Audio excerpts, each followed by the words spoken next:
Simon was in trouble.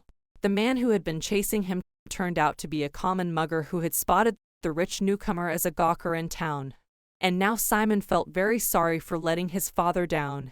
He was in an alley with a whole gang of robbers, who were now ordering him to throw everything he had on the ground. His bag, his clothes, absolutely everything. They were laughing at such a foolish commoner who was so easy to deceive and trap. Simon thought that now he would have to arrive in Kaizen later than expected. And now we fast forward an hour earlier to see how he got into such trouble. Simon was standing on Camel Road looking at the house numbers. Suddenly, someone approached him. A young man asked him if he was going to 239 Camel Road. Simon was excited. He thought it was the guide mentioned in the note. And the man confirmed it to him. He said that he was his guide. And he is here because he did not come on time to the address. He thought that his guest must be lost, and so he started looking for him until he found him here. Simon shook the man's hand and told him that he was glad to meet him. He introduced himself and said his name was Simon Valencia. The man also introduced himself as Roly, the Longerstein guide. This so-called guide invited him to follow him. He would lead him first to his accommodation. On the way, the guide told him that he was glad he found the boy before he got into trouble. There are so many bandits in this city trying to rip off inattentive tourists. This is when Simon started to have questions. Something was wrong here, and he knew what it was. Seeing his questioning expression, the guide clarified that he meant pickpockets, muggers, overpriced vendors, all those things. But Simon didn't let on. He was watching this pseudo-guide carefully. When they came to an alley, Simon said to this guide, "So that's why you're trying to rob me like this too?" The guide froze in his tracks, not expecting this turn. However, he quickly composed himself and quickly put a smile on his face. He casually replied that he didn't quite understand what the guy meant. Simon then began to explain to him that he was constantly looking down and constantly holding his lower vest pocket to check if his thing was still with him, right. Then he went on to say that judging by the size of the pocket and the crease, it was a knife. The guide was very surprised by the boy's observation. He started to make excuses again, saying that it was all just for self-defense and that he had misunderstood. But it was already clear that his lie was falling apart. Finally, Simon pointed out to him that Howl was the name of a goat living in Lost Hill. Guide Roly was terrified. The guide was shaking. He asked Simon why he followed him, knowing all this. What kind of a madman is he? And he pulled his knife out of his pocket. This seemed to be a sign to his accomplices, who immediately surrounded Simon. Feeling the support of his accomplices, the pseudo-guide felt more confident. And swearing, he told Simon that in the end, it didn't matter who he was. He would beg for mercy in front of all of them. Now, he will put everything he has on the ground. His bag, his clothes, absolutely everything. Simon calmly refused, even though he was surrounded by robbers on all sides. Another of the robbers threatened him with a knife and told him that he was a guy from the village and did not quite see the whole picture. Simon made a quick movement and asked if it looked like he couldn't see anything now. The angry robber rushed at him with a knife and shouted that they would kill him right there. But Simon easily dodged his stab, and he calmly looked at the surprised robber, preparing for a counterattack. Then he quickly grabbed his wrist and squeezed it so that he dropped his knife to the ground. A loud crunch of broken bone followed, and the accomplices were frightened and shocked. Simon told them that sometimes he met people like them on his property. He was still holding the unfortunate thief's hand. He called them scum, mixing with good people and then ripping them off in the name of protection fees and other nonsense. And it was his duty as the heir to the Lord to cleanse and destroy all such filth as they were. And when they heard that he was a nobleman, they told him that this was even more reason why they would not let him leave. Their leader, Riley, shouted for everyone to come, and more robbers came out of the houses nearby. Simon thought that, unfortunately, he was going to have to stay here because of this trouble. Then a beautiful black-haired girl appeared in the alley, wearing gold earrings decorated with rubies. She said with relief that she had finally found him. She walked down the alley, clacking her high heels. Some of the bandits began to pay attention to her, but she was talking to Simon. She had been waiting for him for so long that she had to look for him herself, since he hadn't shown up. Riley asked irritably, "What else?" The girl with black hair stopped holding one of the locks of her luxurious hair in her hand. She turned to Simon that it looked like he was dealing with some small annoying things at the moment. Riley replied to her not to worry. They were outnumbered and were going to deal with him quickly and get out of here. But the girl advised her to do her math.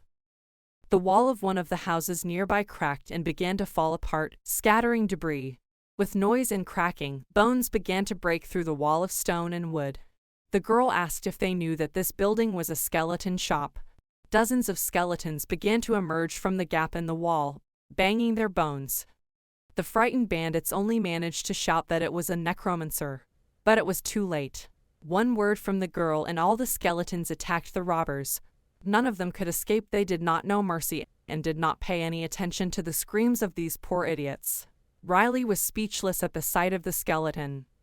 But the fear for his life overcame everything, and he began to shout that he was very sorry that they did not recognize her, begging for mercy and mercy. The girl asked him what clan he belonged to.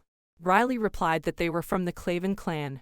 She was not impressed by his answer. Why, if he was from such a great clan, was he picking the pockets of a poor tourist? Let me go and explain to the clan leader myself.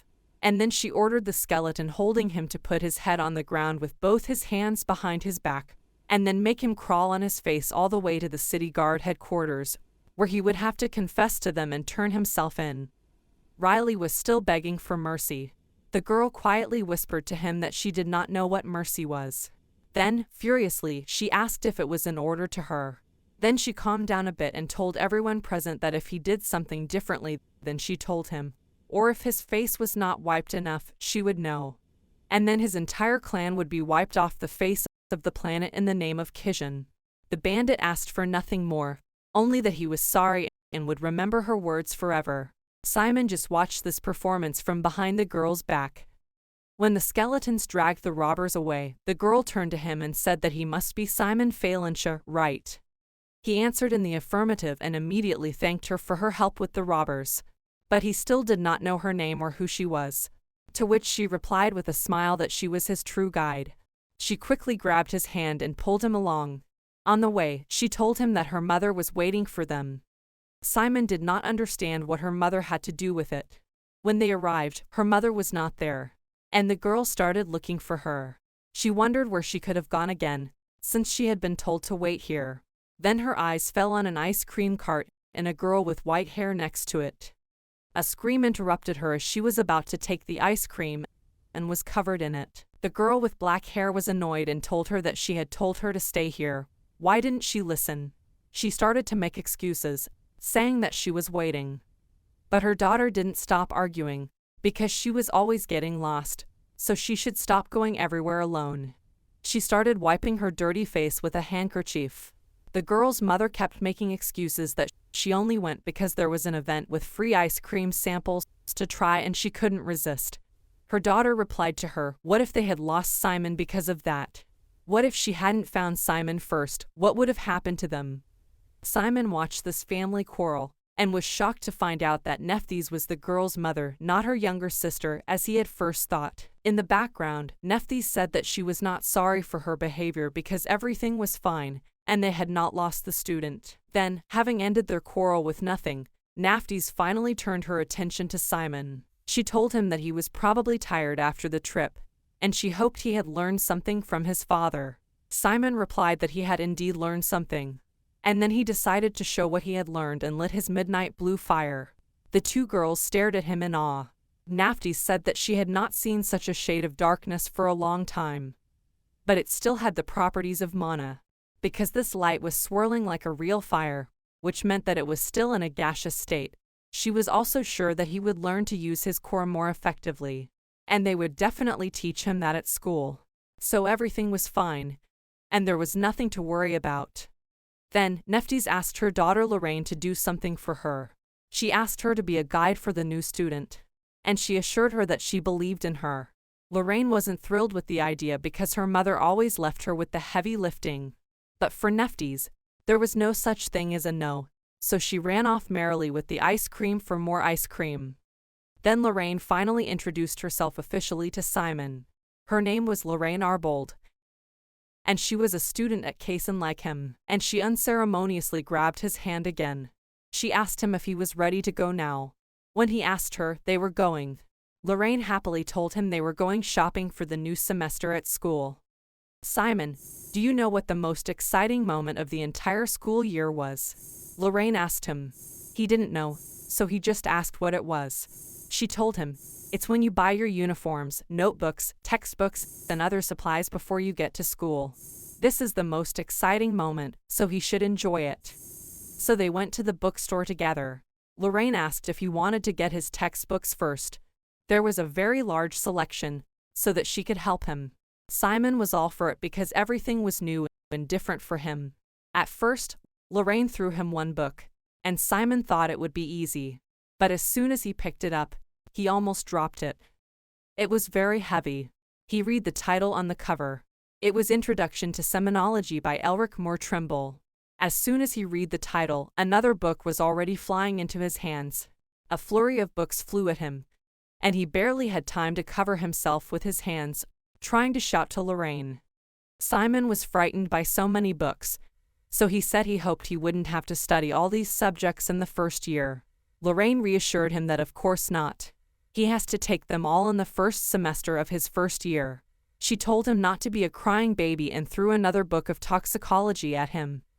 Beaten by books and surrounded by books, he sat on the floor. Lorraine, meanwhile, was about to get the last book for him, Dynamics of Darkness. While she was gone, he had some time to himself, put his books in a pile, and began to think. He had never met so many people his age. This made him only wait and dream about his future life at school. Then, a girl with pink hair appeared in the background and started running fast. She was running somewhere and didn't notice Simon at all. Then she noticed him and looked right into his face. But because of this, she lost her balance and ran right into a shelf of books. And while she was screaming about her nose, which she hit, the shelf started to wobble, and books started to fall right on top of her. But our hero reacted quickly and decided to cover her with his body. She just squinted her eyes helplessly. When everything calmed down, the girl began to apologize, convincing him that it was her fault and that she was fine. Simon told her that everything was fine and that he was partly to blame, as he was standing in her way and distracted her. Then he asked her if she was okay, if she could help him pick up all these scattered books. Otherwise, if they didn't, they might get yelled at. She gladly agreed. While they were picking up the books, they started a conversation, and she asked if he was also a new student at Kizen. Simon confirmed her guess. Then she happily introduced herself, saying that her name was Cindy Vives, and she was a new student. She asked what his name was. He introduced himself as Simon Phalancha. She was very pleased to meet him. Cindy told him that she was from a remote town in the north, so she had yet to have any close friends here. Simon assured her that she was not alone, and they were in this boat together, because he had no friends yet either.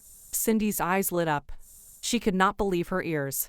Then she asked if it would be okay for him if, and she stopped in mid-sentence.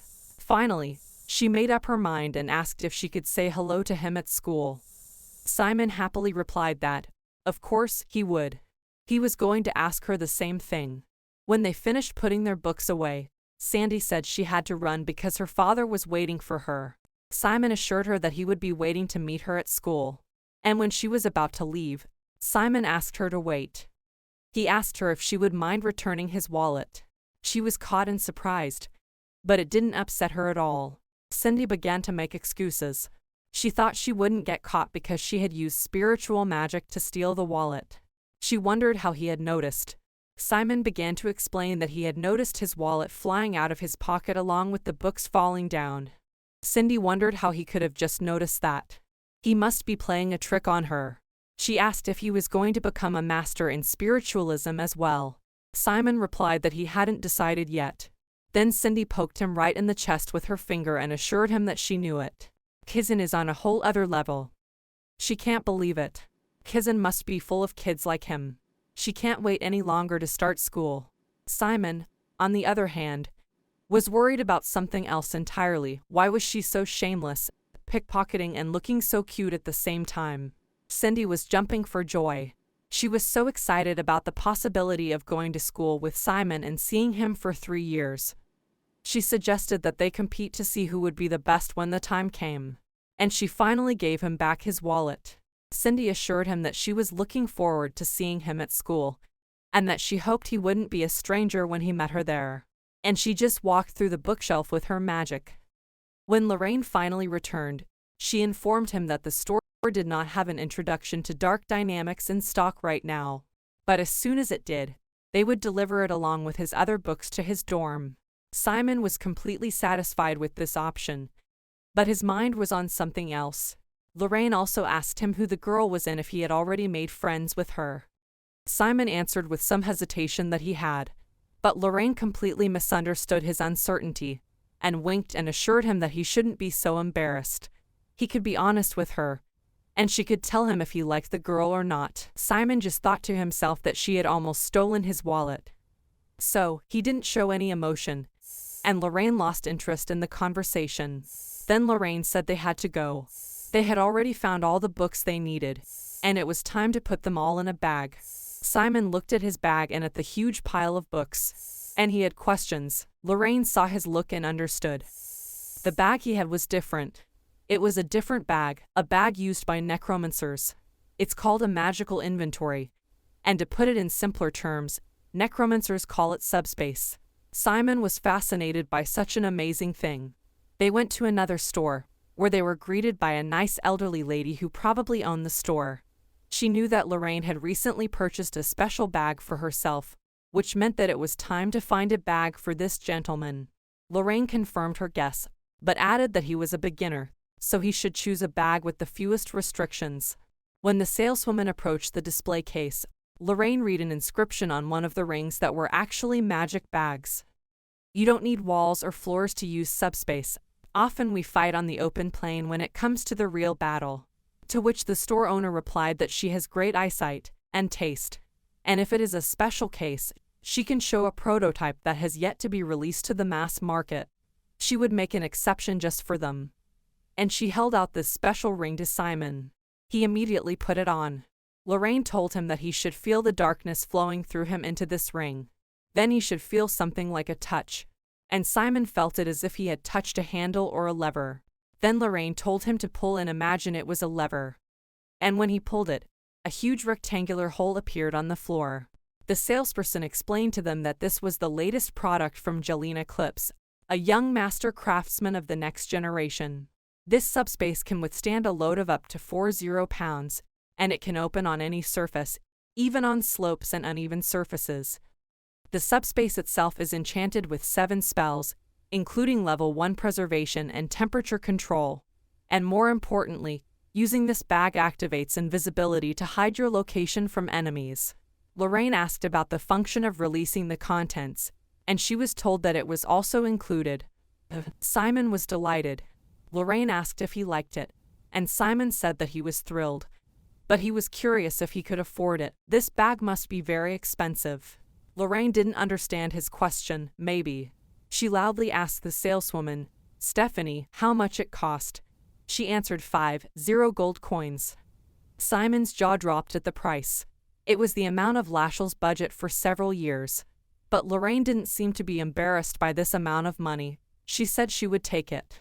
Simon was shocked that she was going to buy it for him, but Lorraine told him that he had nothing to worry about. It was not her money, it was her mother's.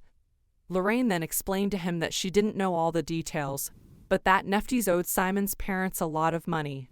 And so it's like she's returning the favor, so he shouldn't turn down the offer. But Simon knew that this was a big gift for him. How could he ever repay Nefties? Lorraine advised him not to even think about it. If he wanted to repay her mother, he should study hard and behave well at Kaizen. Simon was sure that he would try his best and do his best. And they left the store together, thanking him for his services. Now that they had everything they needed, they could have some fun. Lorraine was very insistent on it, but Simon was not sure. But Lorraine assured him that it was part of their routine and dragged him along. She took him to a shooting range where toy skulls of skeletons wearing helmets were lined up in several rows.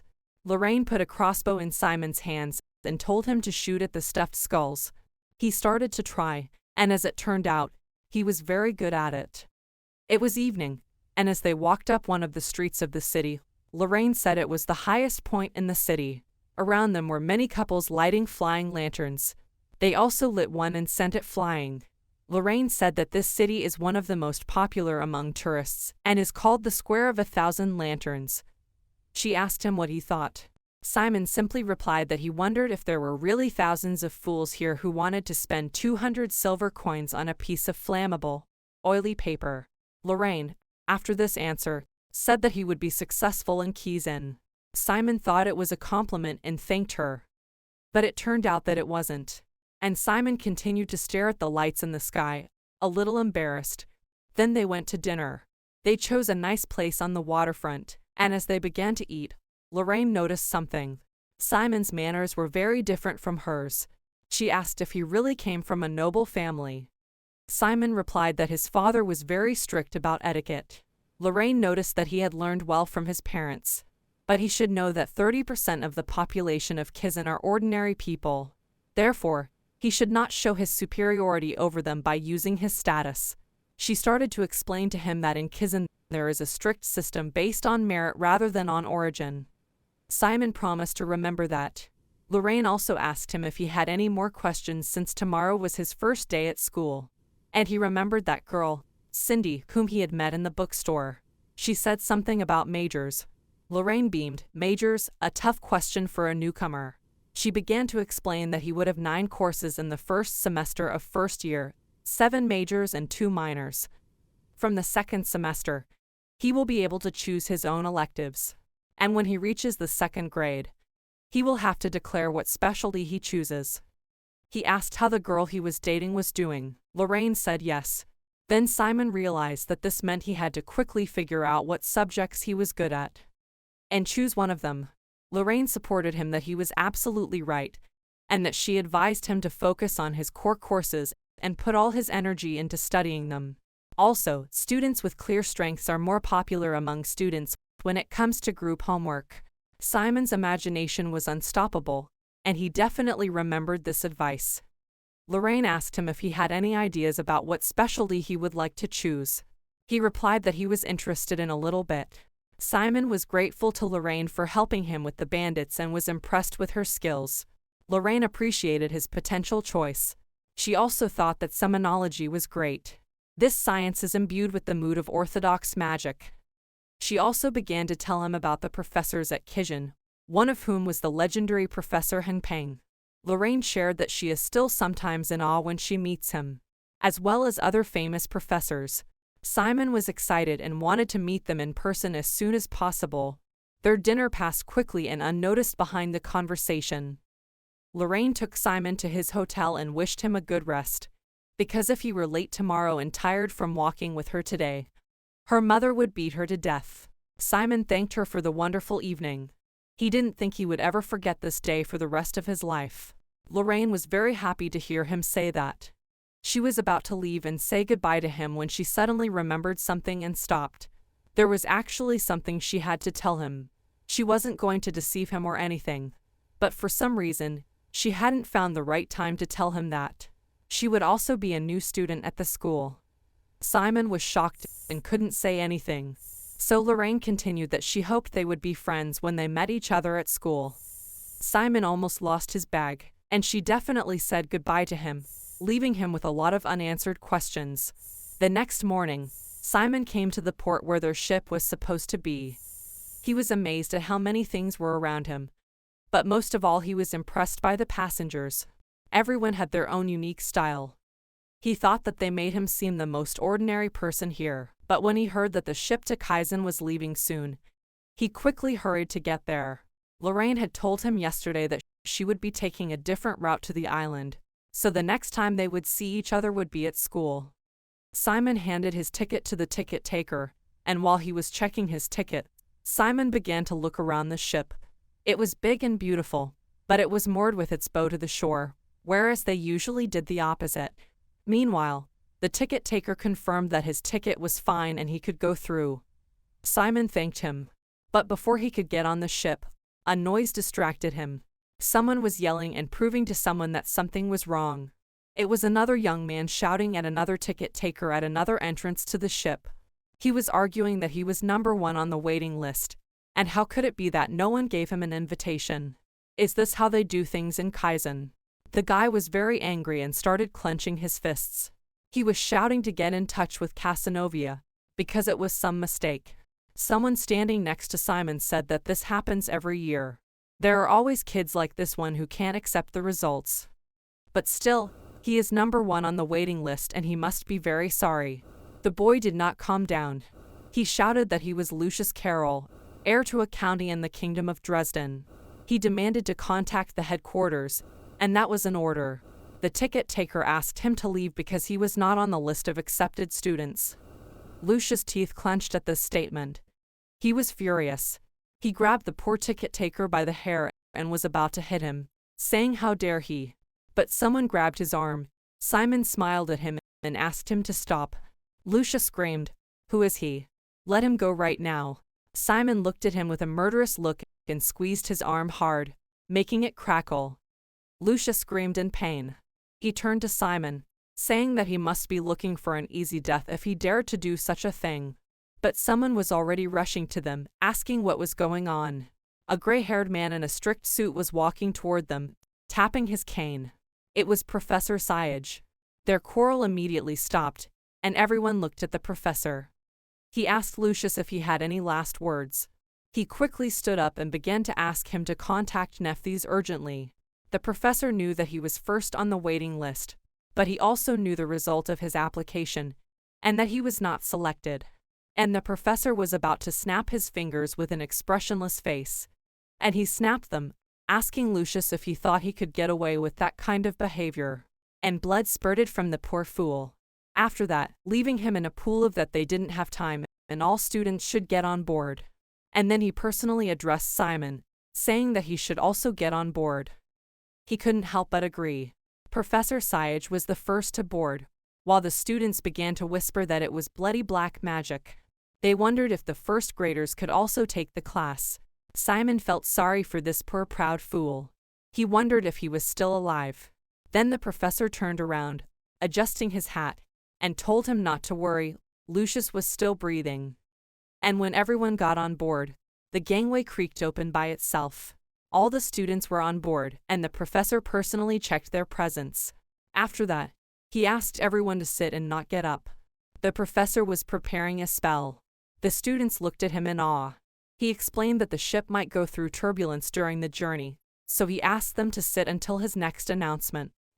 Simon sat down and wondered how this ship would make it to Kaizen. He couldn't see what was happening outside. The professor used his spell to surround the ship with a magical barrier. Simon thought that they would need to reverse somehow to be able to sail out to sea. The professor said to keep going. All the students heard something plop into the water. Someone suggested that it was just a big wave hitting the ship, but he was told that the sound was too loud. And then a huge whale jumped out of the water right above the ship. Everyone was shocked. Where did the whale come from? They thought it was about to crush them. But the whale opened its mouth wide as it flew down on the ship, and it completely swallowed the ship with the frightened students inside. This giant whale was an underwater undead creature that obeyed Kizen's orders. It was a whale from the underworld, and if you look closely, you can see that it is a huge skeleton with a shell. It had a large amount of debris and other garbage in its stomach. The students wondered if they were inside the whale, and it seemed so. It was a monster that traveled the oceans around the world and attacked any port that Kaizen pointed out to it. And only once a year, it transports the new students of Kaizen to school. He was the high-speed transportation of Kaizen. Their ship docked at a floating island, and all the students were surprised how nice it was, especially considering that they were inside a stomach. It seemed as if people lived here too. One guy came up to Simon. He told him that he was good and did a great job. Simon needed help understanding what he was talking about. Then he explained that he was talking about the incident at the port, which was not a comfortable situation, but he was impressed with the way Simon had handled it. Simon replied that it was nothing special. The guy was delighted that Simon was also humble. He finally introduced himself. He was also a new student and his name was Rowan. Simon also introduced himself in return. And then a question from Rowan took him by surprise. He asked what kind of entrance exam he had. Simon didn't know what to say, but Rowan insisted. He began to tell him about his exam, how he made the darkness change shape. Simon thought that he hadn't taken any exam, That Nephthys had just come and given him an invitation letter to study, and that was it. What if he got in trouble if he told the truth? So when Rowan asked what kind of exam he had, Simon lied and said that he had the same exam with the change in the shape of the darkness. Rowan was happy about this coincidence. An official announcement was made over the loudspeakers above them. He was calling for all students to return to the ship. They were almost at their destination. Simon could not believe it was so soon. As they climbed onto the ship, Simon noticed something strange. The water around them began to get more violent. All the students went down into the hold, but the professor stayed on deck. The waves were getting bigger every minute. The professor again created a barrier around their ship when the waves almost hit the deck. The students had been warned that it would be a little bumpy before they arrived, so they held on tight to their seats. They were told not to get up under any circumstances. Meanwhile, their ship was being tossed around like a ball with other debris on the waves. Almost all the students with their suitcases were in the air. They were all asked to hold on to the railings to avoid injury, and to be ready for any push. Simon could barely hold on to his seat. Then, there was a thud and a blinding flash that blinded him. Their ship popped out like a cork from a bottle, and they could see the whole island from above. It was a very breathtaking view. Simon stared mesmerized out the window while his new friend flew in the background all over the hold. Professor Syage clicked his rallying points, mentally controlling the magic barrier. And the ship began to approach the ground rapidly. Thanks to the barrier, the ship didn't fall as fast as it would have under gravity, but it was still fast enough. Eventually, the ship hit the water with a loud crash, but thanks to the barrier, it remained intact. It docked at the pier, and the students were informed that they had arrived in Kizen. The students all approached the metal gate with guards. There, they were told to line up in lines of 4. When they were done, they were given uniforms. They were each given a uniform and told that the locker rooms for girls and boys were separate. For boys on the right, and for girls on the left. They were given 5 minutes to change, and then they were waiting outside. Simon looked with delight at his new uniform. Simon quickly put it on and began to look at himself in the mirror. He liked the way he looked. The uniform was stylized, just as his father had said, so he could wear it even to formal banquets. Meanwhile, the other students were discussing the properties of this uniform, and it turned out that it had a magic spell on it that made it stronger than ordinary armor in battle. They were being urged outside. They had to hurry. The guys started to come out of their locker room. All of them were crumpled up. They were staring at the girls coming out from the other side, fascinated. Their uniforms were much better than theirs. Then they were going to be taken to the main auditorium. And as soon as Simon relaxed a bit, Rowan ran up behind him and started shouting at him that he looked great. And without restraint, he began to rejoice that he was finally in Kaizen, asking him if this was really happening. He couldn't believe it. Everyone around him looked at him as if he was a weirdo who they felt sorry. Simon just answered quietly and confusedly, telling him not to worry, that everything was real. After a while, Simon asked him if all these people were new students. There were a lot of them. Rowan assured him that, of course, there were only 1,000 first-year students. Simon's jaw dropped in amazement. 1,000. But as Rowan knew, in the 2nd grade, the number dropped to 300.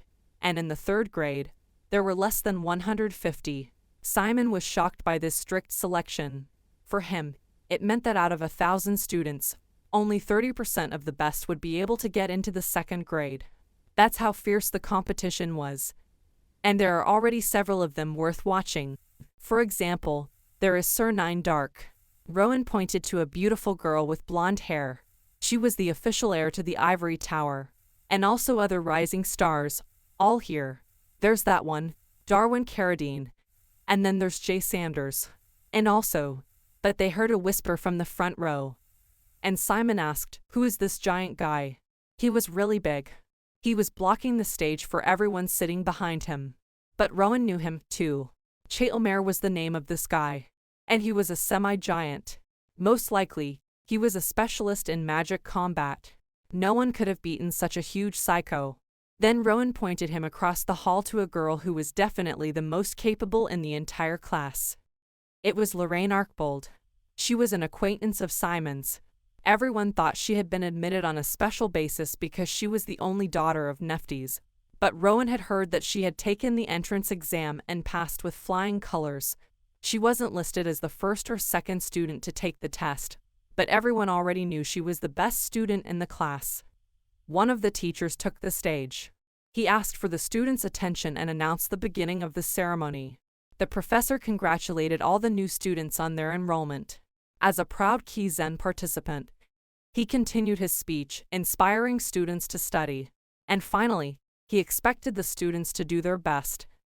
They also warned them to be very careful and not to go to the local forest. Next, they were going to introduce the professors who would teach them in the first class. All of them were legendary masters in their field of necromancy. Rowan could not help but exclaim with joy that he had seen them all in magazines. They were introduced to Professor Backle. He smiled and waved to everyone. The other professor in the background seemed to be very tired of these ceremonies. Simon applauded the professors who were introduced to him, but he noticed to himself that Nephthys was not there. Surely, such a distinguished chancellor was not going to come to this boring ceremony for newcomers. It would be an honor to meet her even in the 3rd grade. Is it really true? The host continued to lead the ceremony. Then, he announced that the student representatives would now take the oath of office. All the students had to stand up from their seats. When they stood up, Simon asked Rowan if this was the final part of the ceremony. He replied that it was. The top 2 students, a male and a female student, would come up and take the oath. Simon was curious about who they could be. The presenter continued that the students whose names he called would come to the podium. The second best student was Sir Nine Dark, and she walked up to the podium to the admiring gazes of the students. And then the number 1 best student was Simon Phalanxa. He did not even realize at first that his name had been called. The huge hall was silent. The host asked if Simon Phalanxa was even here, and then the realization hit him like a bolt of lightning. Thank you for watching. If you liked this video, click like, subscribe, and type in the comment if you want part 2. See you in the next video.